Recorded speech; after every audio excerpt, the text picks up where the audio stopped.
Ahora sí, muy buenas tardes a todos. Gracias a los que se conectaron oportunamente. Estamos comenzando esta sesión de el despertar a la ciberseguridad organizada por Resolver junto a Gux. Tenemos aquí como invitado y presentador a Daniel Carrasco. Él es ingeniero informático que tiene además un diplomado en ciberseguridad, 15 años de experiencia luchando contra los distintos sistemas en la industria, y en particular ha pasado a cargo de la gerencia hasta ahí de organizaciones como la Cámara Chileno-Alemana, o recientemente, ya hace algún buen tiempo, estás a cargo de todo el aparato tecnológico de la Asociación de Bomberos de Chile. El tema de la ciberseguridad es algo que se ha vuelto tremendamente relevante en el último tiempo, evidentemente bajo las cada vez más visibles amenazas, y que uno, por lo menos los ciudadanos de a pie, vemos incluso en noticias en los medios. Desde un punto de vista práctico siempre estamos esperando ver algunas novedades en ese sentido y aprender cómo enfrentarlos en forma correcta. Así que te dejo ahí, Daniel, para que tú puedas proyectar y vamos a partir en instantes. Ok, Rodrigo, muchas gracias por la presentación. ¿Me escuchan bien, verdad? Sí, Sí. Ya, perfecto, perfecto. perfecto. Voy a pasar ahora a compartir la presentación. Denme un segundo. Ustedes Ahí me dicen está, si la ven. ahí está perfecto, ahí está perfecto. Perfecto. Voy a ajustar acá la pantalla. Voy a cambiar acá la pantalla izquierda y estamos. Partimos. Perfecto. Oye, y tenemos ahí una encuesta, tú me dices si la lanzamos con la ¿Mm? gente que ya está. Sí, lo hacemos la encuesta. Sería bueno. Perfecto. Tenemos solamente dos preguntas aquí para la gente para ver cómo está su conocimiento. Dos preguntas que ahí pueden estar viendo en este momento. No, espérate, sharing un segundo. Ahí Yo, está. yo las veo, Rodrigo, las preguntas. Espérate. Ahí vamos, listo. Ahora Ya, ahí está la encuesta. Ahí está la encuesta, así que los invito a perfecto. contestar mientras tanto. Y una vez que tengamos ahí un número de respuestas más o menos, vamos a compartir los resultados, y por supuesto Daniel va a estar compartiendo su apreciación respecto a estos puntos en particular. Ok, listo. Muchas gracias. Me voy a presentar ya. Dale Primero que mientras. todo, quiero agradecer a Rodrigo por la invitación, ya al equipo de trabajo que está detrás, para poder dictar hoy la reunión, esta charla, digamos, denominada El despertar de la ciberseguridad. Como les comentó Rodrigo, mi nombre es Daniel Carrasco.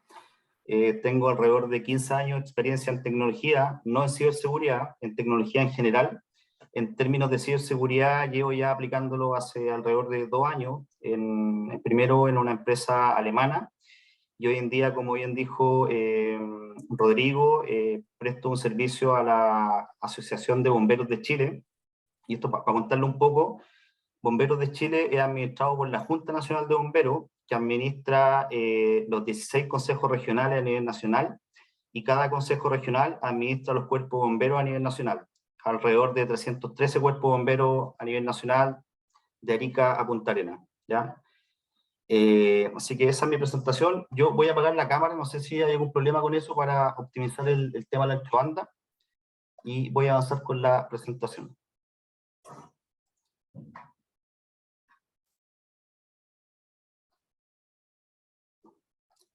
Entonces, ahora voy a pasar a la siguiente lámina, donde les voy a contar un poco de situaciones reales a las cuales yo me he visto enfrentado últimamente, y acá van a poder ver claramente cómo ha sido la evolución de los ataques cibernéticos en el tiempo. Voy a presentar 3 ejemplos: un ejemplo que hace 15 años, luego un ejemplo de hace 6 años, y luego un ejemplo reciente, 2 años, ¿ya?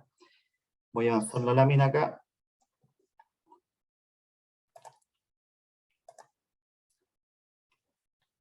Bueno, esto ocurrió hace alrededor de 15 años, para ser preciso, el año 2007, si no estoy mal, por ahí. Un día llegó una persona a un edificio corporativo, ya presentándose como ejecutivo de un importante banco, donde le decía al conserje que venía citado a una reunión con el presidente de la compañía. La verdad que esta persona venía muy bien caracterizado porque se nota que hizo un trabajo previo, entonces imitó la vestimenta de este ejecutivo, la forma de hablar, la forma de caminar. Entonces, en ese sentido, digamos, el conserje no dudó, ¿ya? Y lo hizo pasar a la opción de los ascensores. Entonces, pasó esta persona sin problema, marcó el piso 10, llegó al piso 10 y se encontró con la secretaria, donde le dijo lo mismo.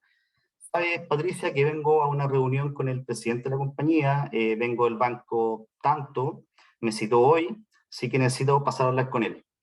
Y esta persona también, sin ningún problema, va y lo deja pasar, porque tenía una persona, hablaba bien, digamos, venía bien vestido, se notaba que era una persona de un banco, porque venía con la misma corbata de un ejecutivo, todo era perfecto, ¿ya? Entonces esta persona ingresó a la oficina y finalmente cometió un robo de una BlackBerry y un notebook.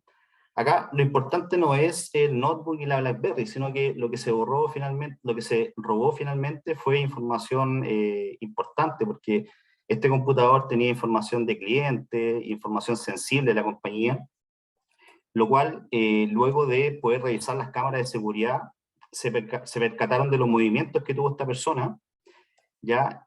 Y este no era el primer evento que ocurría en este edificio. Por lo tanto, la conserjería, la empresa, hizo una serie de mejoras en términos de ciberseguridad, de seguridad física en ese entonces, implementando torniquetes de acceso, se implementaron credenciales de acceso y también se implementaron cámaras de seguridad. Esto es lo que habitualmente ocurre en las empresas. En general, las empresas esperan que pase algo para poder actuar. Son más bien reactivas y no proactivas en este sentido. Entonces, la pregunta que yo me hice en ese entonces, ¿se imaginan entonces los controles de seguridad que tenía la empresa o que debe haber tenido la empresa? Empresa que ganaba muchos millones de dólares al año y que se proyectaba como una empresa líder que manejaba datos de clientes importantes a nivel local e internacional. Y la verdad que esta empresa tenía buen equipamiento de seguridad de la información, pero el problema es que las personas que estaban a cargo de esta herramienta no eran personas profesionales, no sabían administrar la tecnología, por ende, ahí no sacamos nada con tener buena tecnología, buenos aparatos, si es que las personas que administran, digamos, no tienen el conocimiento técnico, ¿ya? Entonces, siendo un poco más adelante, hace 6 años me tocó también ver de cerca un robo de información en un hotel importante de Chile, que no voy a decir el nombre, un hotel de 5 estrellas, ya, que sufrió un ataque cibernético. Esta empresa no es que no quisiera invertir en seguridad, el problema es que la persona que estaba a la cabeza de este hotel, el gerente general, no tenía en su ADN, por decirlo de alguna forma, la ciberseguridad, ¿ya? Por lo tanto, no tenía un ítem en el presupuesto para poder invertir en temas de seguridad, ¿ya? Y tampoco yo creo que no tenía conciencia de los graves problemas que se podían generar ante un ataque, ¿ya? Hasta que llegó el día, un día lunes, los usuarios llegaron a trabajar como de costumbre a este hotel, ¿ya? Y al iniciar sesión en el Windows, como todos lo hacemos en las mañanas, controlar, suprimir, ingresar su usuario clave, se percataron que los archivos compartidos del servidor estaban encriptados, tenían todos los archivos extensiones raras, y al abrir un archivo les mostraba números, signos, o sea, nada de lo que trabajaron el viernes estaba ya visible ese día lunes. Entonces, ahí el jefe de ahí empezó a recibir una serie de llamados telefónicos, ¿ya? Y se dio cuenta que realmente el problema era grave, porque lo llamó primero el Departamento de Recursos Humanos, después lo llamó el Departamento de Finanzas, Departamento de Cobranza, el jefe administrativo, y dijo, chuta, algo raro pasa acá. Entonces, el jefe de TI en ese entonces decidió ir equipo por equipo haciendo un análisis con el antivirus para ver si eso resolvía el problema. Y la verdad que fue una mala decisión, porque imagínense revisar uno a uno alrededor de 100 equipos, más servidores, o sea, prácticamente estar 3 días haciendo ese análisis. Por lo tanto, cuando él perdía tiempo en hacer eso, llegó un correo de forma masiva a toda la plana gerencial del hotel, diciendo que debían para poder recuperar la información tenían que pagar $50.000, ¿ya? Y acá un poco quiero mostrar esto en las imágenes. $50.000 tenía que pagar la empresa para poder recuperar la información. Ahora, ¿cuál era el problema acá? Que esta empresa o este hotel no tenía una estrategia de backup y recuperación, tampoco tenía una política de actualización de software, y menos aún no tenía un firewall, o sea, cosas básicas que hoy en día todas las empresas, ya sea empresas pequeñas, deberían tener. O sea, para empezar a conversar, digamos, la empresa debería tener una estrategia de backup, debería tener una política para poder actualizar los software de los computadores, sistema operativo, por ejemplo. Hoy en día todo está interconectado, por lo tanto, todo tiene un software, por muy pequeño que sea, y requiere una actualización y una mantención. Esto acá en el hotel no se hacía, entonces estaban demasiado vulnerables en ese sentido, ¿ya? Y este es otro ejemplo que les voy a contar que ocurrió hace 2 años, ¿ya? Este ejemplo es un ejemplo de suplantación. A la gerenta general de una compañía le llegó un correo que venía de parte de la jefa de administración y servicios generales, que le pedía transferir a su cuenta personal la suma de 2 millones de pesos para poder realizar compras relacionadas con COVID-19. ¿Ya? Esto se solía hacer en esta compañía, era normal porque no existía una tarjeta de crédito corporativa, sino que cuando habían compras importantes como esta, la jefa administrativa, ¿qué hacía? Le pedía una transferencia a la gerenta general a su cuenta corriente, y la gerenta general accedía a esto, digamos, y eso daba pie a comprar los insumos, los productos que se requerían. Ahora, para que el ciberdelincuente pudiera llegar a esto, yo creo que estudió el problema. O sea, me imagino que antes seguramente llamó a la jefa administrativa y trató de averiguar un poco cómo funcionaba la interna el tema de las compras, y por eso, digamos, llegó con este cuento acá y quiso engañar a la gerente general, ¿ya?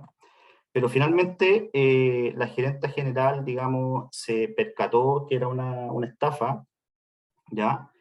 Porque el correo venía con un dominio distinto al que tenía la empresa. Y aquí, por ejemplo, le llegó un correo, efectivamente el correo era súper real, porque tenía los mismos colores de letra, los mismos paletas de colores del pie de firma de la jefa administrativa, tenía el nombre completo de la jefa administrativa, pero había un pequeño detalle que la gerente general lo detectó a tiempo, digamos, y era que el correo tenía un dominio, por ejemplo, en vez de decir Coca-Cola, nombre @ coca-cola.cl, que es el correo real, ¿ya?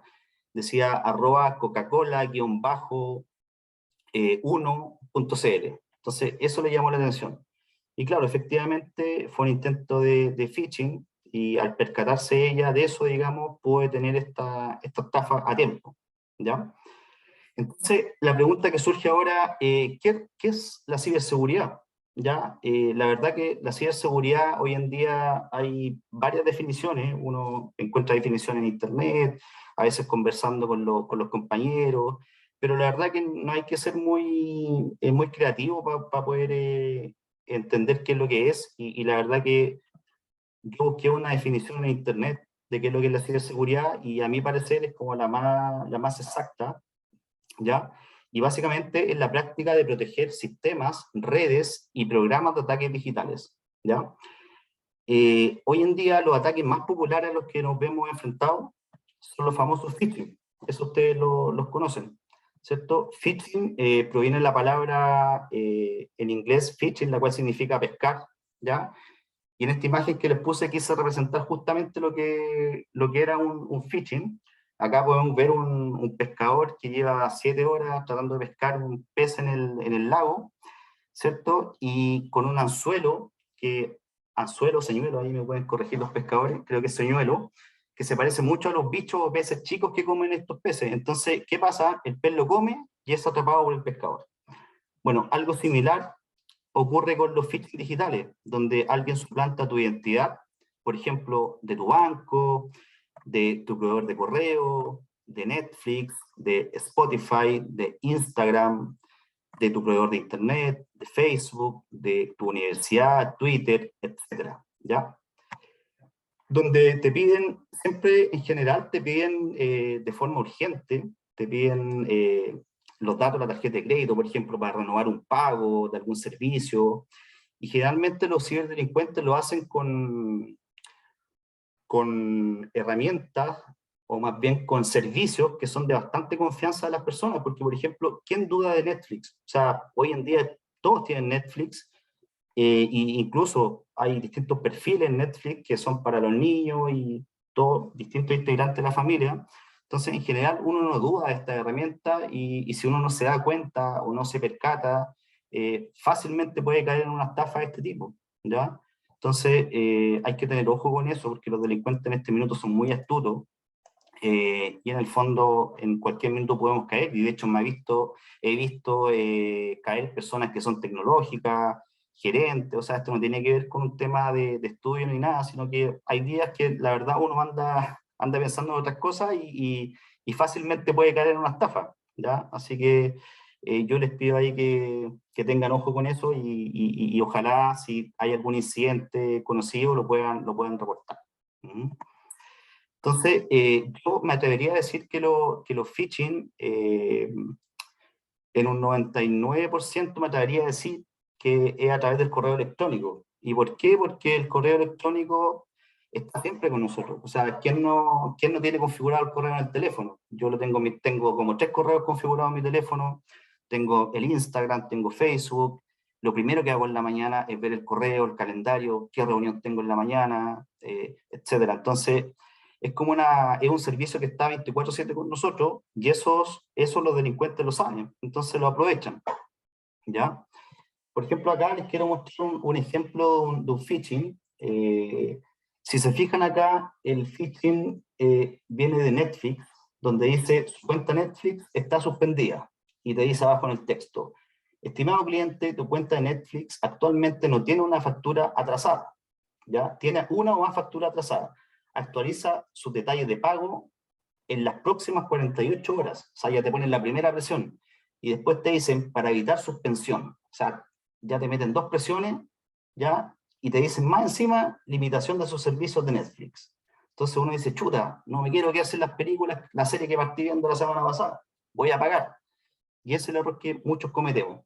Pero si ustedes se fijan, acá en este correo hay algo que los delata a los ciberdelincuentes, porque, si bien es cierto, dice Netflix, pero si ustedes ven en la parte derecha, aparece un dominio o un nombre de correo, luego del arroba del dominio, que no tiene pero nada que ver con Netflix. Entonces, esa es la primera alerta, ¿ya? En general, lo que se hace en estos casos, si hay gente de alguna empresa o algo, lo primero es alertar estos intentos de phishing al área de tecnología, para que el área de tecnología pueda tomar las medidas, comunicar este posible ataque, ¿ya? Y también realizar los bloqueos correspondientes. En general, todas estas casillas que vienen con nombres y extensiones raras pueden ser bloqueadas en las listas negras de los servidores de correo, ¿ya?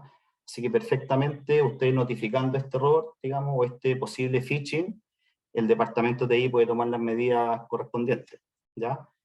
Y acá tenemos también otro ejemplo, que este fue un ejemplo que, de hecho, que le llegó al director de la ANB en Bomberos. El director de la ANB, bueno, para que ustedes sepan, es la Universidad de los Bomberos. En el fondo, ahí se preparan los aspirantes a bomberos, hacen una carrera, estudian y después se gradúan de bomberos. Entonces, al director le llegó un correo diciendo de 365, dice Office 365, y justamente la herramienta que nosotros usamos para todo lo que es colaboración, Office, Excel en Bombero. Entonces dice: su correo electrónico en nuestro servidor ha alcanzado su límite. O sea, ahí te ponen la primera presión: ha alcanzado su límite, o sea, no van a llegar más correos. Después te dice: debe corregir este problema para evitar perder mensajes. Chuta, nadie quiere perder mensajes. Entonces, si yo leo el texto y lo veo rápido, ¿qué es lo que hago? Verifico el problema, porque no quiero tener problemas con mi correo.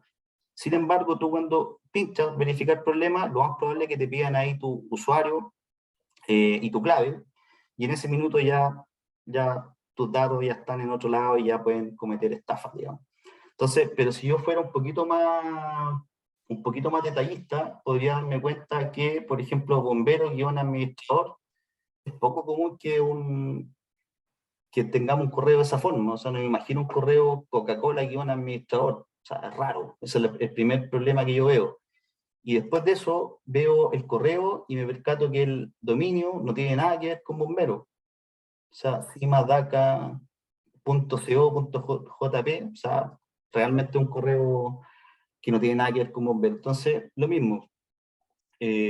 Aquí perfectamente yo puedo notificar este problema al departamento TI para que ellos tomen las medidas correspondientes. Y el siguiente phishing que yo he visto bastante recurrente es el de los mensajes de texto. Por ejemplo, aquí tenemos un mensaje de texto que llegó el 20 de julio que dice Banco Estado, falta ortográfica, todo junto. O sea, me imagino que el Banco Estado mande eso, digamos.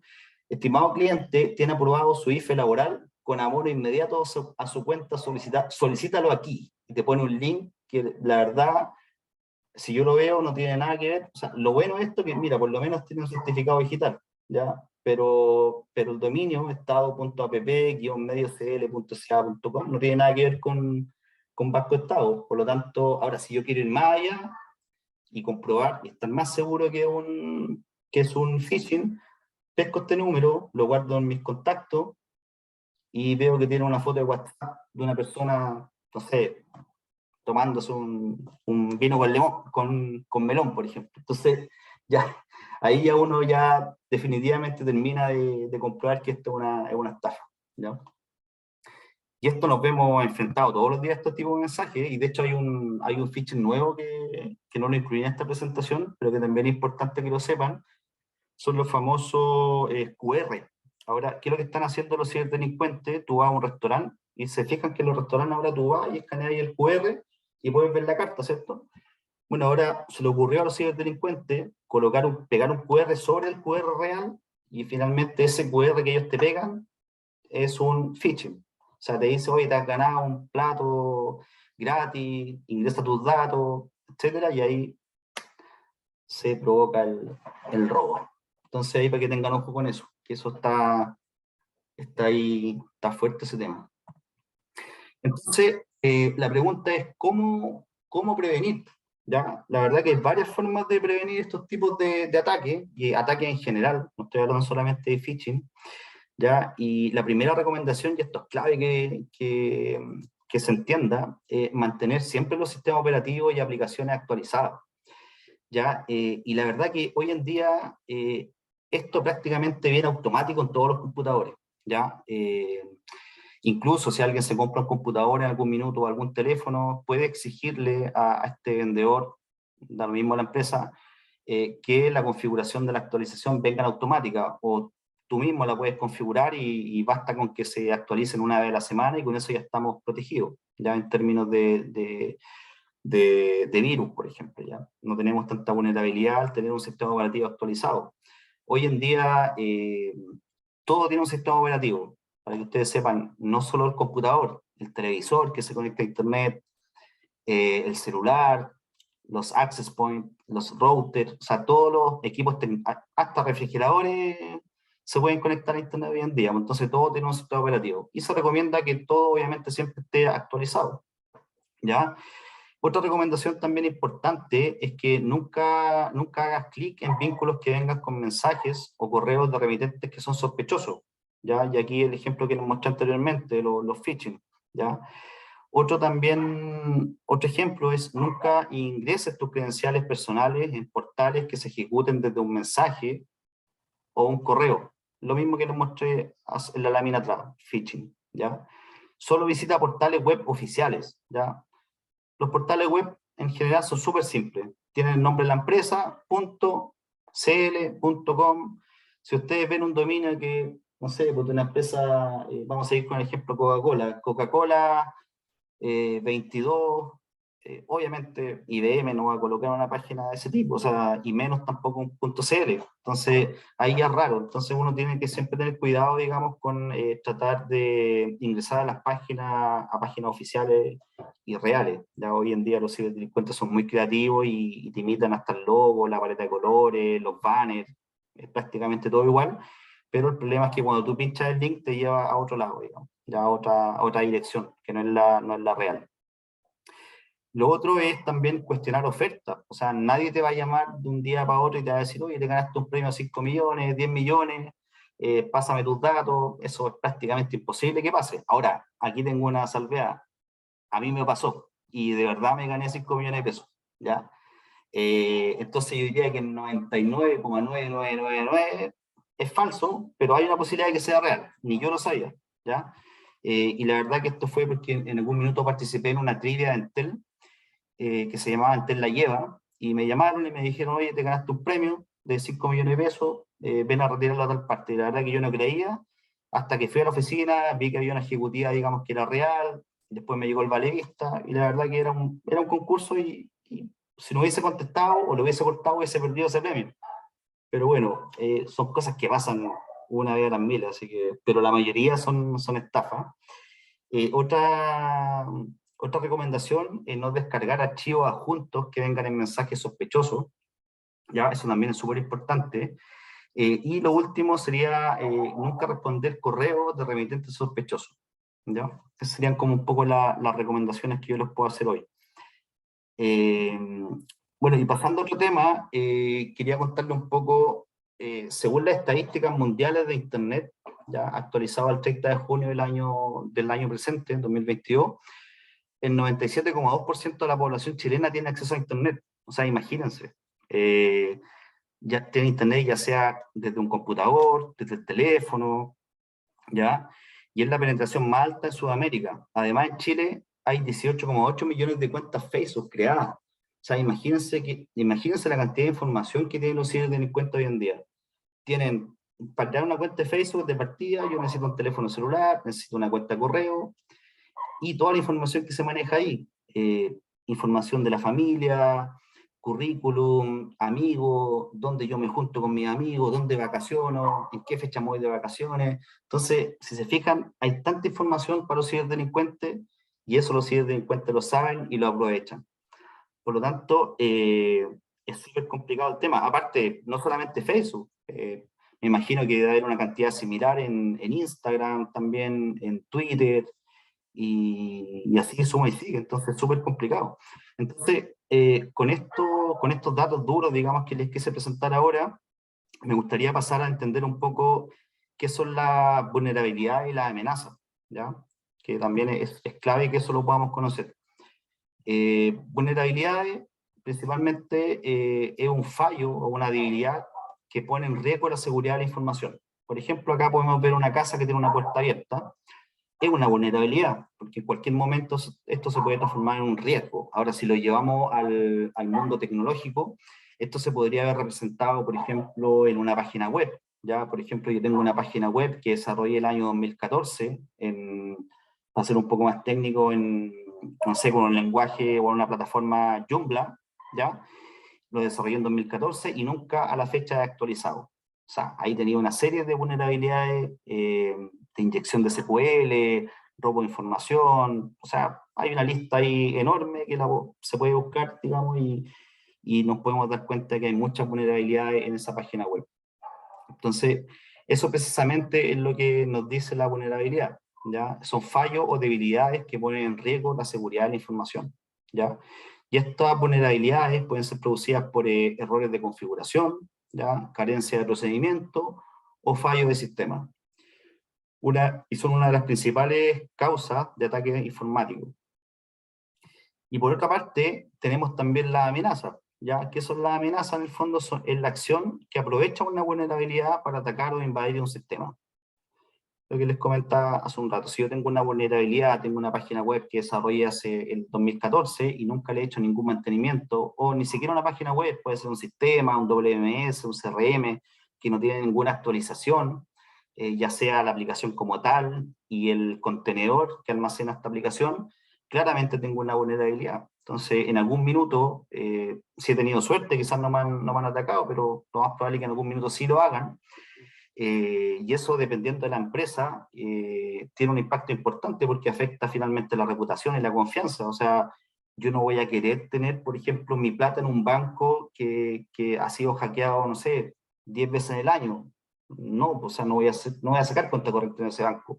O no voy a tener mis datos confidenciales en un drive, digamos, que ha sido vulnerado, o ha sido atacado, perdón, 15 veces en el año. Tampoco. Entonces, Es clave y súper importante entender ahí lo que les comentaba hace un rato, preocuparse de la ciberseguridad y tratar de tener controles básicos de ciberseguridad, ya controles basales, que más adelante se los voy a mencionar. Entonces, por otro lado, tenemos varias vulnerabilidades, que son como las más típicas, las más conocidas. ¿Ya? Acá tenemos los errores de configuración, ¿ya? Los errores de gestión de recursos, que esto también es clave. ¿Ya? Tenemos errores en los sistemas de validación, tenemos errores también que permiten acceso a directorio, y errores en la gestión y asignación de permisos. ¿Ya? Y básicamente voy a dar un ejemplo, o sea, errores de configuración, por ejemplo, un ejemplo bien básico que se entienda, digamos, yo me compro un computador y no defino una clave de acceso al equipo. Eso claramente es un error de configuración y es una vulnerabilidad, porque si el equipo se me pierde y yo tengo información confidencial, fácilmente una persona va a poder tomar ese equipo, ingresar y robar toda la información clave, que generalmente uno tiene las claves en el navegador Chrome, entonces finalmente es un problema. ¿Ya?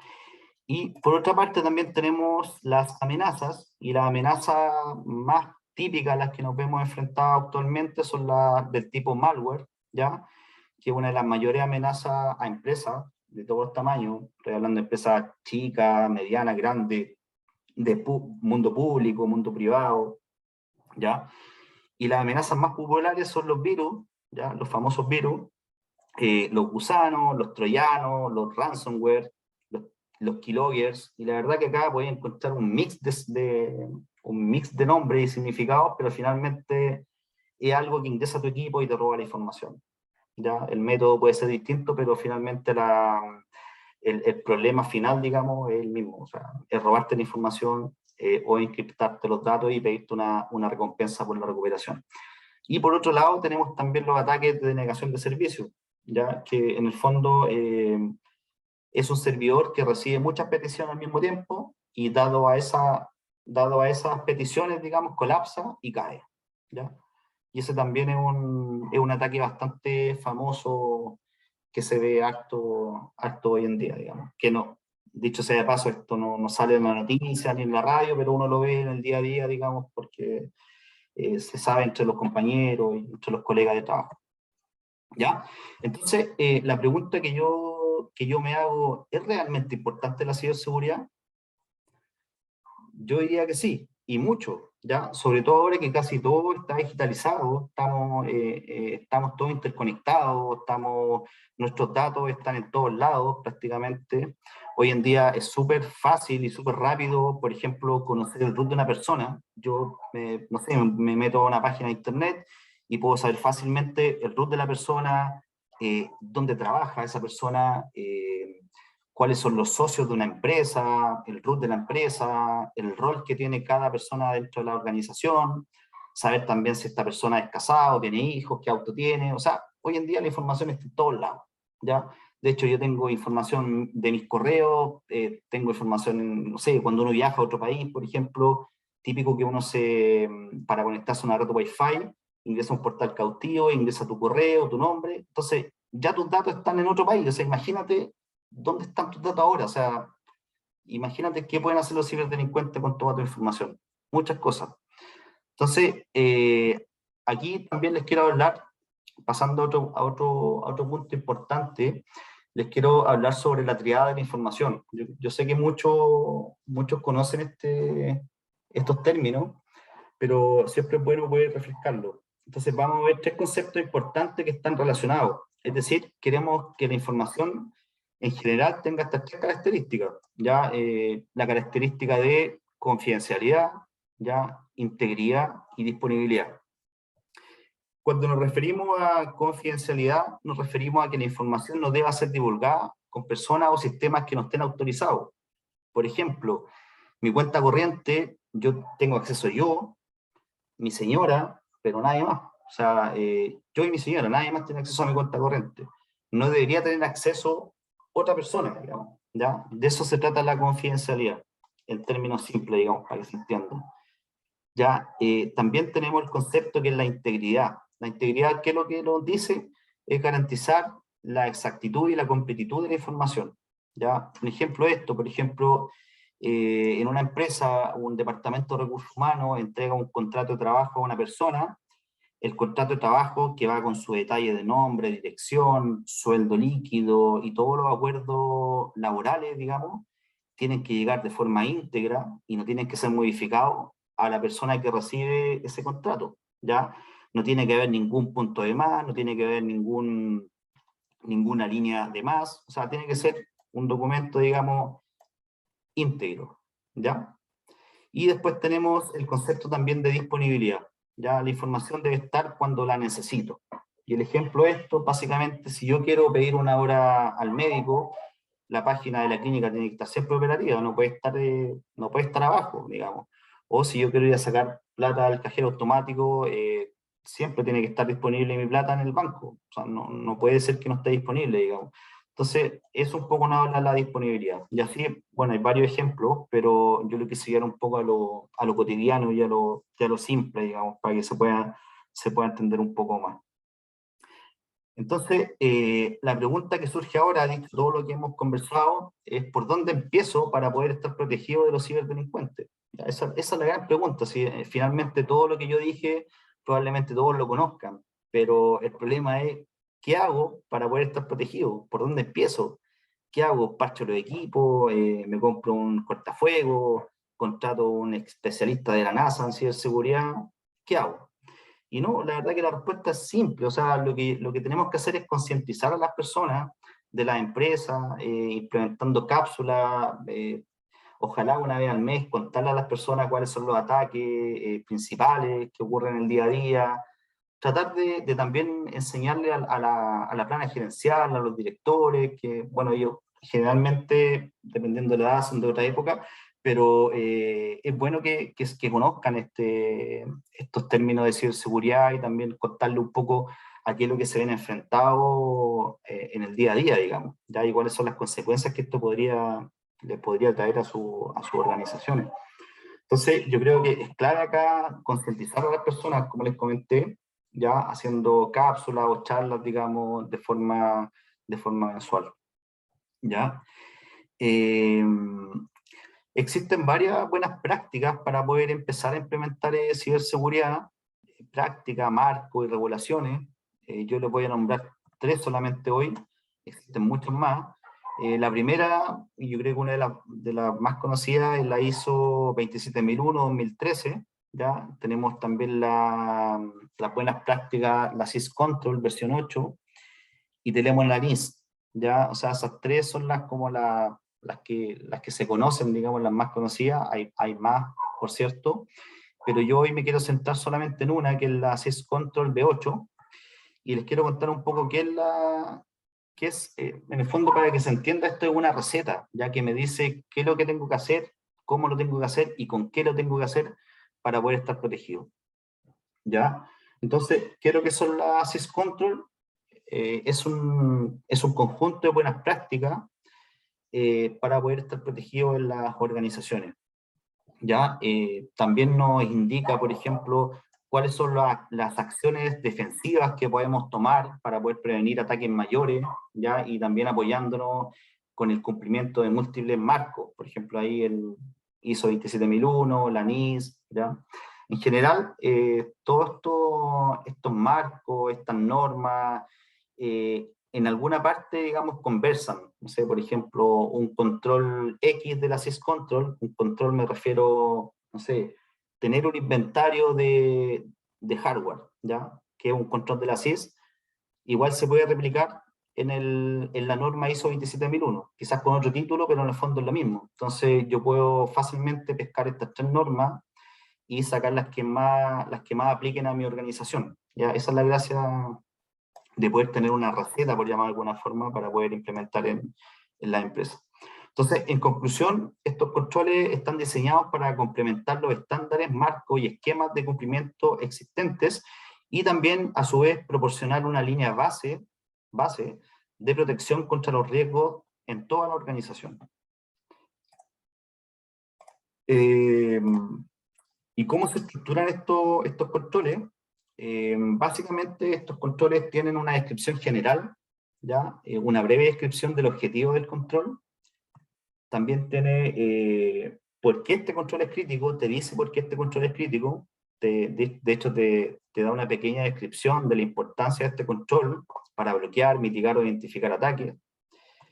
También te dice cuál es el procedimiento y la herramienta para poder implementar este control, ¿ya? Y finalmente te da una descripción de las salvaguardas, ya la tabla de las acciones específicas que las empresas deben tomar para implementar el control. O sea, si se fijan, ¿y por qué tomé como ejemplo esta norma? Porque en definitiva es muy simple de implementar, es muy amigable, muy digerible, no necesitamos una persona de la NASA para poder entender estos controles, sino que alguien, digamos, que tenga conocimiento básico en tecnología, perfectamente puede implementar esta estructura de ciberdefensa en cualquier organización. Ya estoy hablando de empresas pequeñas hasta empresas grandes. Y les voy a explicar ahora más adelante por qué se puede implementar en empresas de todos los tamaños, ¿ya? Bueno, primero le voy a explicar cómo ayuda a la organización. Ayuda a desarrollar una estructura fundamental para su programa de seguridad de la información. También nos ayuda a seguir un enfoque comprobado en la gestión de riesgos. Nos ayuda a enfocarse en el conjunto más efectivo y específico de las medidas técnicas disponibles, y se ajusta fácilmente a otros marcos, que era lo que le explicaba hace un ratito, digamos.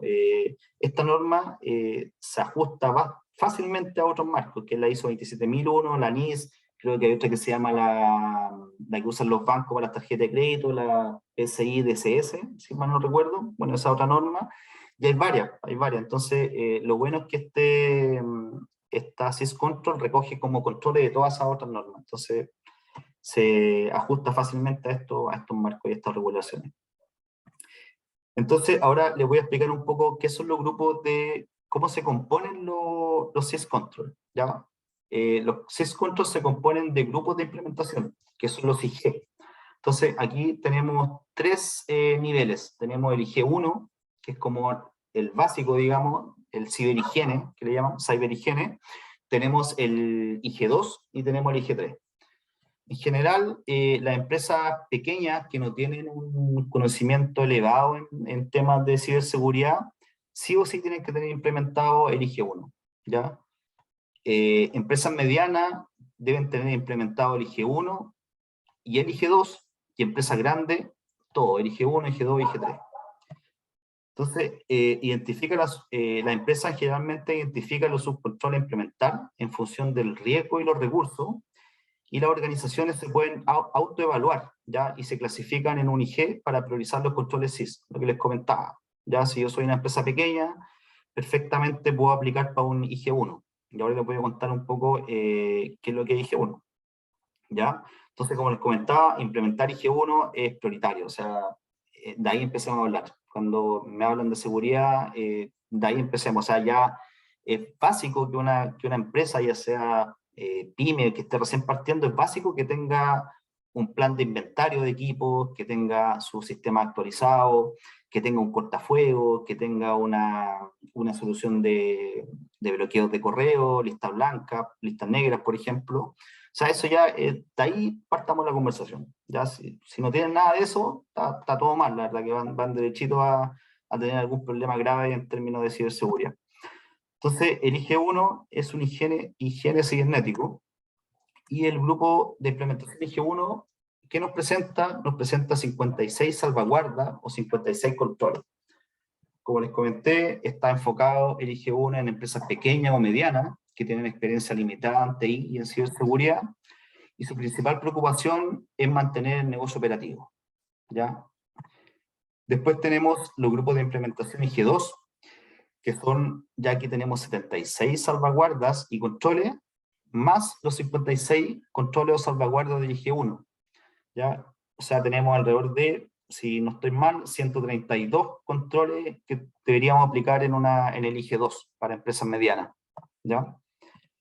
Después tenemos el grupo de implementación IG3, donde aquí ya tenemos 23 salvaguardas o controles, como le quieran llamar, después más las 56 salvaguardas del IG1, más las 76 salvaguardas del IG2. O sea, ya estamos hablando de una empresa con expertos en seguridad, especializados en diferentes facetas de ciberseguridad, que tienen activos y datos con información sensible, que abordan disponibilidad de servicios y confidencialidad e integridad, lo que la ley hace una lámina atrás, digamos. Y también los ataques exitosos pueden causar daño significativo al bienestar público, ¿ya? En general, estas empresas que implementan IG3 son empresas grandes, por ejemplo, estoy hablando de bancos, de, no sé, Falabella, supermercados grandes, digamos, por ahí va un poco el tema del IG3, ¿ya? Ahora, no quiere decir que yo en una empresa pequeña no pueda implementar controles IG3, si los puedo implementar perfectamente, no hay ningún problema. Si tengo la plata para hacerlo, lo puedo hacer, pero lo ideal es que las empresas pequeñas tengan IG1, sí o sí. Las empresas medianas tengan IG2 con todas las salvaguardas, digamos, que ahí se especifican, y las empresas grandes tengan un IG3, digamos, con todas las salvaguardas que acá están viendo, que son las del IG1, que son 56, más las 76 del IG2 y las 23 que vienen dentro del IG3. Entonces, ahora yo les quiero mostrar unos ejemplos de los controles, y estos son como los más importantes. Hay varios, pero yo creo que uno de los más importantes es el 1.1, que es establecer y mantener un detallado inventario de activos empresariales. Tiene sentido porque si yo no sé lo que tengo, ¿qué voy a proteger? O sea, tengo que saber qué es lo que tengo en mi empresa, o sea, cuántos computadores tengo, qué tipo de sistema operativo tengo, cuántos servidores tengo, qué servicios tengo publicados en Internet, no sé, cuántos sistemas integrados, cuántas API. Tengo que saber lo que tengo, porque si no, no tengo forma de poder proteger. Por lo tanto, es súper importante este control, y este control está presente en la IG1, IG2 y la IG3, y su función de seguridad es identificar. ¿Ya? Otro control que también es súper importante, básico, es gestionar los activos no autorizados, ¿ya? Que también está presente en los 3 grupos de implementación, y básicamente que nos habla este control es abordar, o sea, conocer, digamos, los activos que se conectan a nuestra red, e identificar cuáles computadores no pertenecen a nuestra red y que nos puedan finalmente causar algún problema. De eso nos habla este control. Después tenemos el control 2.4, que te dice utilizar herramientas automatizadas de inventario de software. Y ojo, mira, acá hay una diferencia. Esto es como lo mismo que está acá arriba, pero si se fijan, este control está en el IG2, ¿ya? No está en IG1. Entonces, IG1, como les comenté al principio, son empresas pequeñas que no tienen gran cantidad de computadores ni servidores, entonces fácilmente ahí tú puedes hacer un inventario, digamos, en un Excel, que no te toma más de media hora, y con eso estamos, digamos. Pero es distinto cuando tú te ves enfrentado a realizar un inventario de software o de hardware en una empresa que es IG2, una empresa mediana. O sea, ahí la verdad que hacer un Excel es un parto, como dicen. Entonces, acá ya te piden en IG2, te piden que utilice una herramienta, pero que sea automática, de descubrimiento automático, ¿ya? También otro control que es súper importante, y ¿por qué lo puse acá? Porque a mí hace 2 meses atrás más o menos me robaron el computador. Llegué a una estación de servicio, me bajé a comprar un café, volví, tenía el vidrio roto y se habían robado mi mochila. Bueno, yo ahí, culpa mía que dejé el computador en el auto, pensé que no iba a pasar nada en un minuto, pero pasó súper rápido. Y aunque ustedes no me crean, yo tenía este control aplicado en ese computador. Ya este control que te dice cifrar datos en dispositivos de usuarios. Entonces, aquí está, si se acuerdan ustedes, lo que les mencioné hace un rato atrás, que esta norma es súper fácil de digerir, porque te dice el nombre del control y te dice qué es lo que tienes que hacer y con qué para poder implementar ese control. Entonces aquí te dice encriptar los datos de los dispositivos de usuarios que contengan datos sensibles, y te ofrece incluso las herramientas que tú tienes que ocupar para encriptar la información. Entonces yo tenía mi computador encriptado con BitLocker, que es una herramienta que viene gratuita en todos los equipos Windows, ¿ya? Viene a disposición de todos. Y yo la activé, y con eso puedo estar tranquilo de que mi información mis fotos de familia no la va a poder ver nadie la va a poder subir a internet, o sea, toda la información que ahí estaba, digamos, está encriptada. Así que no perdí nada, o sea, perdí, digamos, tenía respaldo también, perdí el computador, que no, bueno, no era mío, era de la empresa, ¿ya? Pero la información que realmente es lo importante, si la información es lo que vale, puedo estar seguro y tranquilo de que no que mis fotos no andan dando vueltas, mis planillas, etcétera. Entonces, esto es súper importante ahí, para quienes no conozcan esta solución de BitLocker, viene ahí instalada en todos los equipos Windows y se puede activar fácilmente, ¿ya? Después tenemos otro control que es gestionar de forma segura los activos y los software de la empresa, ¿ya? Y esto básicamente te dice que, por ejemplo, todos los sistemas que tengas publicados hacia Internet deben tener un certificado digital, o sea, un certificado que tenga HTTPS. Aquí nosotros podemos detectar que este tiene un certificado porque tiene la S, ¿ya? Y que también que toda la comunicación con los servidores sea a través de SSH, ya que es un puente, una comunicación encriptada, digamos, a diferencia del Telnet, ¿ya? Y por acá también tenemos HTTP, que acá no, bueno, no tenemos certificado. Entonces ya es una página segura y los datos no están siendo encriptados. Por lo tanto, pueden ser interceptados por cualquier ciberdelincuente y te pueden robar la información. Por ejemplo, no sé, me tocó hace un tiempo atrás integrar un CRM SAP, o sea, un RP SAP, perdón, con un CRM. Entonces ahí me tocó generar unas conexiones entre estos dos sistemas, y estas conexiones tienen que ser seguras, digamos, porque si no, alguien se puede conectar a esta carretera, digamos, donde viajan los datos y te puede robar información, y nosotros pasamos por ahí información de todos los proveedores, información de los clientes, de los socios de la empresa. Entonces, de verdad que era información sensible. Entonces, por lo mismo, digamos, nosotros nos preocupamos de que la comunicación fuera un transporte, digamos, un transporte seguro. Por acá también tenemos otros ejemplos de controles. Por ejemplo, acá tenemos establecer y mantener un programa de concientización sobre la seguridad.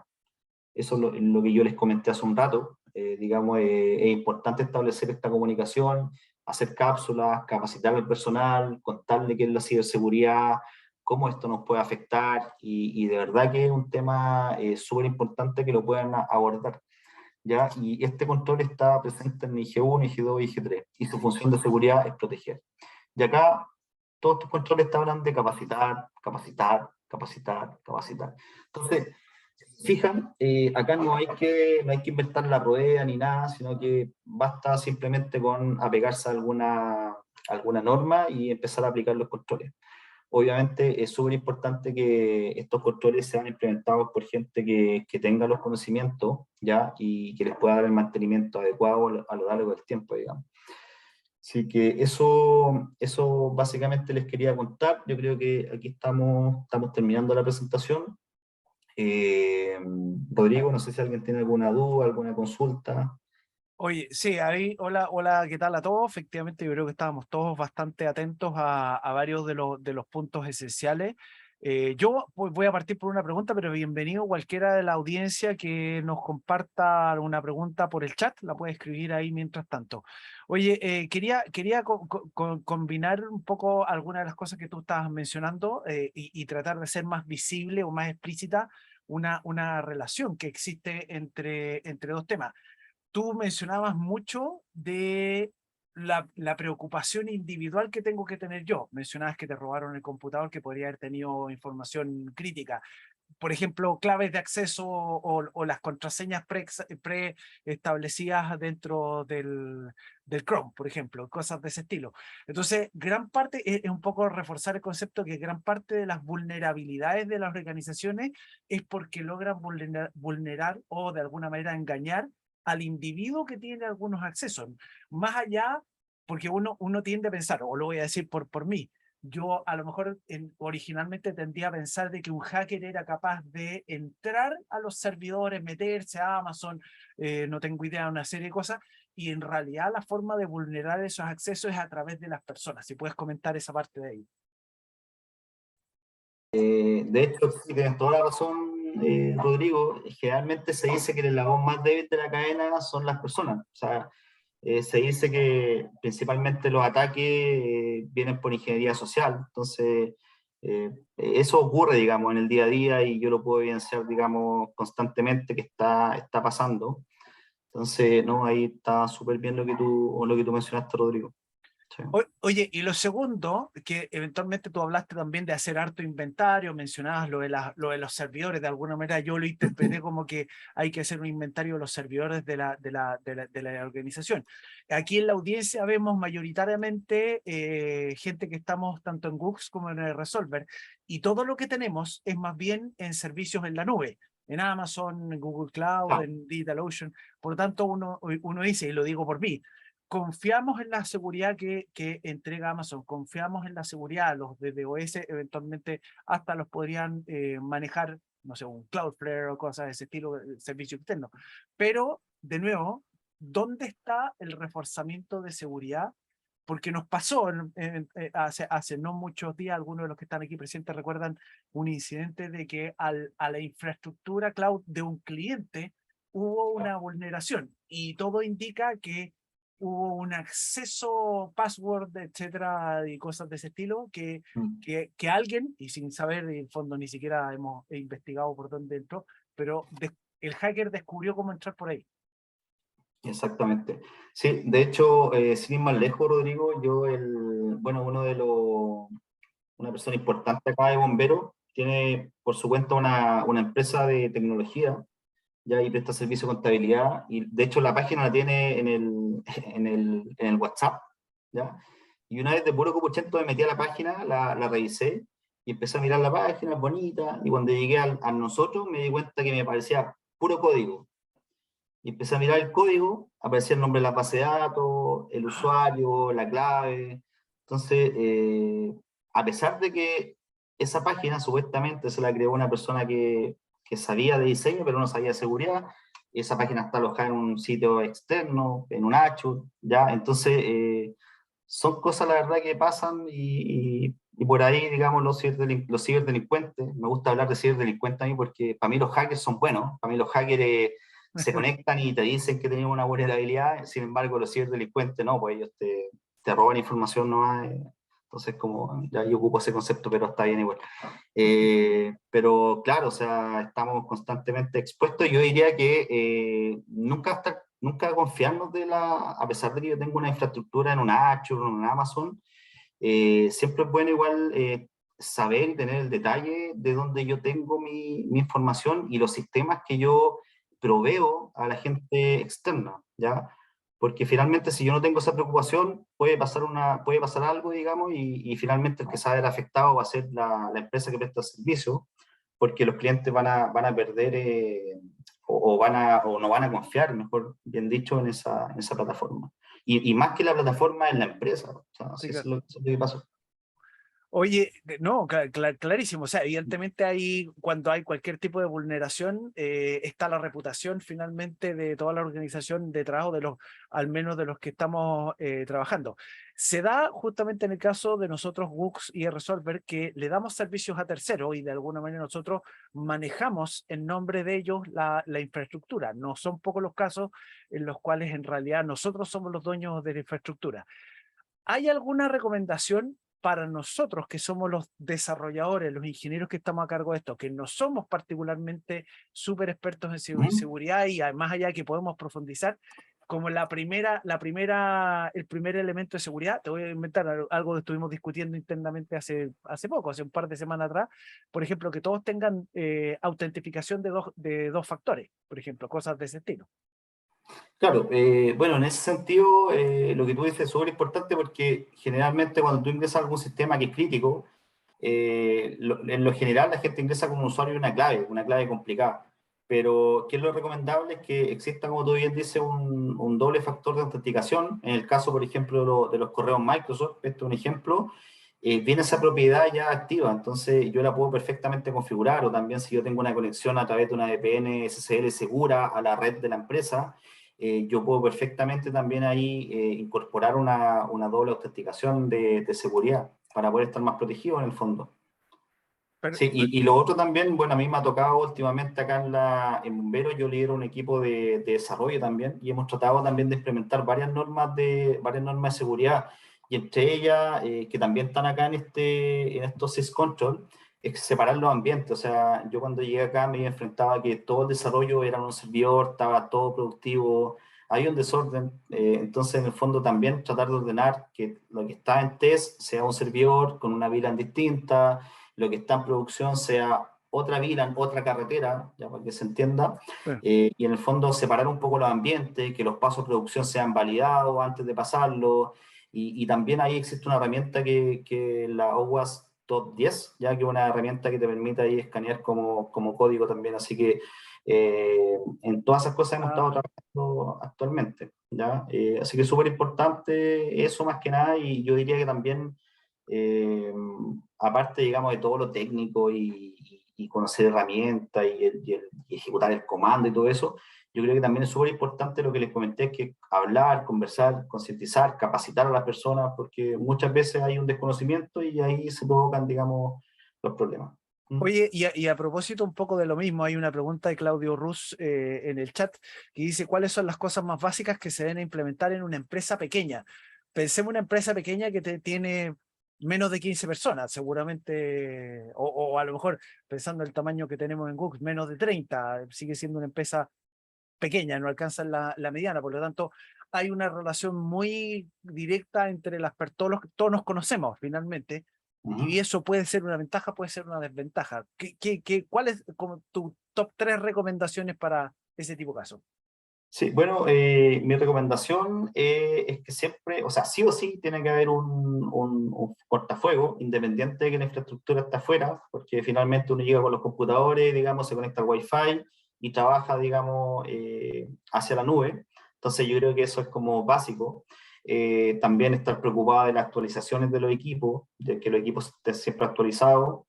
Y yo creo que eso, y también es tener como conciencia de los problemas que esto puede provocar. Yo diría que eso sería como lo básico. Ahora si lo llevamos un poco más allá y nos vamos a la norma, digamos, deberíamos tener al menos 56 controles aplicados, digamos. Ahora, me ha tocado, por ejemplo, empresas, estudios de abogados que me ha tocado asesorar, donde hay, no sé, 30 abogados, y para poder prestar servicio a alguna empresa, te piden una serie de controles de ciberseguridad que nunca lo habían, digamos, nunca lo habían pedido, pero ese cliente que quiere el servicio de este estudio de abogado, lo necesita. Entonces ahí como que igual a veces, claro, uno recomienda como lo básico, pero a veces la ola te lleva para otro lado y en realidad te lleva un cliente que te pide, no sé, todos los controles, por ejemplo, y ahí tienes que implementarlo, si te quiere. De hecho, hace poquito nosotros también, bueno, yo presto apoyo a una empresa que vende un WMS que se llama JetPoint, creo que se llama, algo así. Bueno, esa empresa nos pidió, se ganó un contrato grande con Automotora acá en Chile y nos está pidiendo un análisis del código de su sistema, porque se lo están pidiendo. Entonces, es una empresa chica porque trabajan, no sé, 5 personas, ¿ya?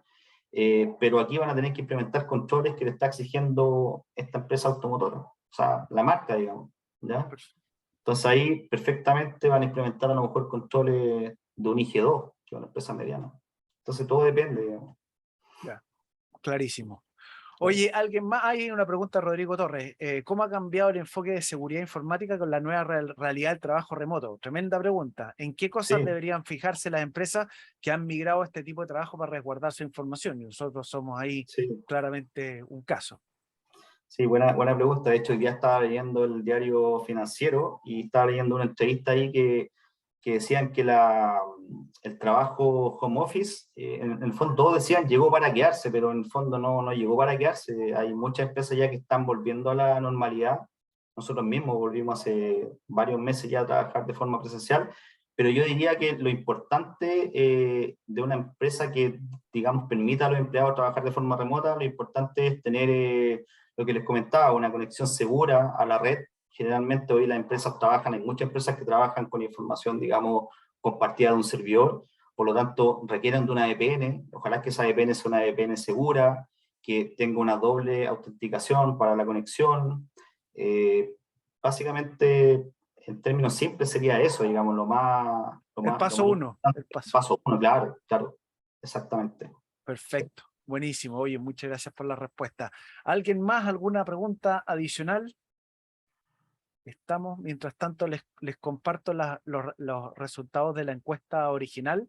Y ahí ahora, a propósito de que ya pasamos por esta hora de conversación, seguramente ahí podemos incluso algunos cambiar alguna de las respuestas si fuese el caso. Efectivamente vemos que en el concepto de seguridad va mucho más allá del control de acceso al usuario, mucho más allá del resguardo de la información, tiene que ver con elementos de resguardo integral de toda la infraestructura y todo lo que y finalmente los activos que nosotros utilizamos, los activos sobre todo la información que utilizamos, sobre todo los servicios.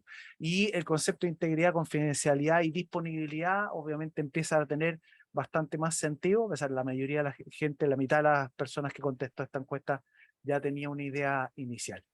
Eso, última oportunidad de pregunta, ¿o estamos? Parece que estamos. Entonces, primero, parto por agradecerte, Daniel, toda la claridad, toda la información, todos los casos concretos que efectivamente con los cuales nos contaste. Partiste con un ejemplo de alguien que entró físicamente a una instalación y se trajo dispositivos, un poco lo mismo que si tuvieras enrobado a lo mejor un teléfono y que pudieran acceder a esa información. Hay un montón de cosas que sin duda son tremendamente importantes y sobre todo empezar a mirar los estándares, las buenas prácticas, los niveles de control basales que tú mencionaste, que evidentemente son, yo creo que no es, como dice el dicho, es una ruta y no es un destino. Efectivamente es algo que la ciberseguridad es una actividad constante que tiene que tener y no es un setup que uno tiene que hacer una única vez y quedarse tranquilo con eso. Así que agradecemos mucho tu participación y ojalá tengamos en otra ocasión de vuelta por acá. Muchas gracias, Rodrigo, por la invitación y gracias a todos por darse el tiempo de escuchar. ¿Ya? Así que Excelente. les deseo un buen término de día y buen fin de semana ya. ¿Mm? Que estén muy Listo. bien. Que estén muy bien. Cuídense. Chao, chao, Dios. Chao.